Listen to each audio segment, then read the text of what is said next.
Now, a major component in everyone's retirement plan is Social Security, but we keep hearing that Social Security will go broke if something isn't done soon. There are warnings that the program will pay out more than it brings in, starting as early as 2033, less than 10 years, possibly triggering big cuts in benefits. But the reality is, most of Social Security's funding comes from paycheck withdrawals, so it probably isn't going to disappear altogether. I have to wonder, this fear, has it become an issue with clients when they come in? Is that their one of their major concerns? They see people making bad choices when it comes to Social Security that could be a bigger problem down the line? When I meet with everybody that needs Medicare, and you sign up for Medicare on the Social Security website, okay, that's they go hand in hand, Social Security and Medicare. And surprising to me, quite frankly, it is surprising to me that a lot of people really don't even think about it. I mean, they don't even comment. And Chris, like you said, I mean, 2033, it's actually printed on the Social Security statement. I had a couple in the other day, and they said, "Yeah, I'm not even worried about it," which shocked me. So they may, and I got to tell you, I would feel the same way. Last week I finally am now eligible for Social Security. I turned 62 and I'm eligible for Social Security. I'm not going to take it, but I kind of feel that same way. So when I meet with clients and when we're talking about Social Security and they ask me when they should sign up in that, and I explain to them about 2033, and I want to get their input on that. Most people really aren't concerned about it. And I look at it a couple of ways. One, I find it really, really hard to believe that a government that we have that spends money like drunken sailors, right? I have a hard time believing that they're going to let this system go broke.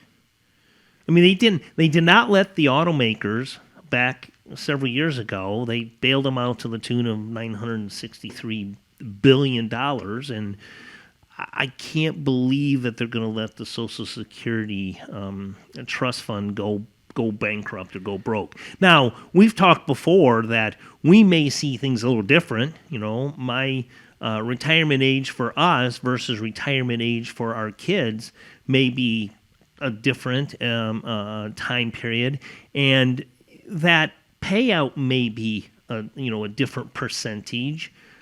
But to go broke, I just don't see that. What do you think?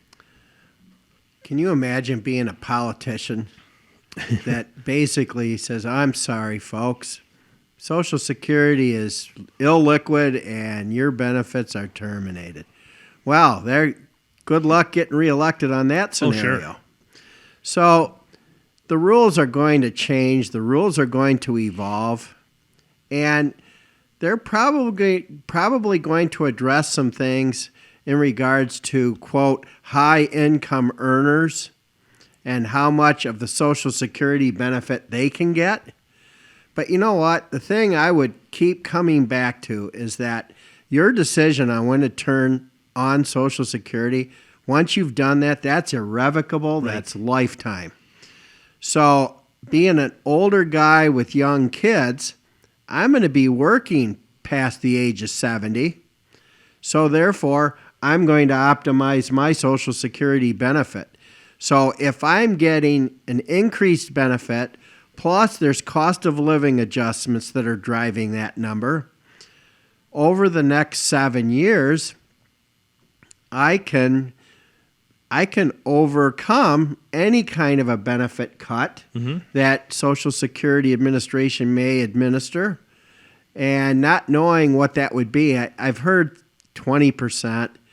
Well, over the next 5 years, 20% could very well be COLAs. Sure. So therefore, if I turn it on at 70, the benefit, even if it's cut, might be what my projected monthly retirement benefit is. People need to spend a lot more time figuring out when is the right time for them. I have done some of these optimized Social Security proposals, and most times when I present them, people say, "Gee, I never looked at it that way." Sure. That maybe they should be looking at, quote from the last segment, spending down on their IRA money to maximize the value of their Social Security benefit when they turn it on. You know, you brought up a real good point, and it actually is exactly in this topic here. You know, most of a good portion of the actual Social Security gets its bulk of the funding from payroll taxes, and you know, like you said, since people are going to perpetually need to work, you're going to continue to see those payroll taxes that are going to actually keep putting money into the coffers, so to speak. You know, like you, I love what I do.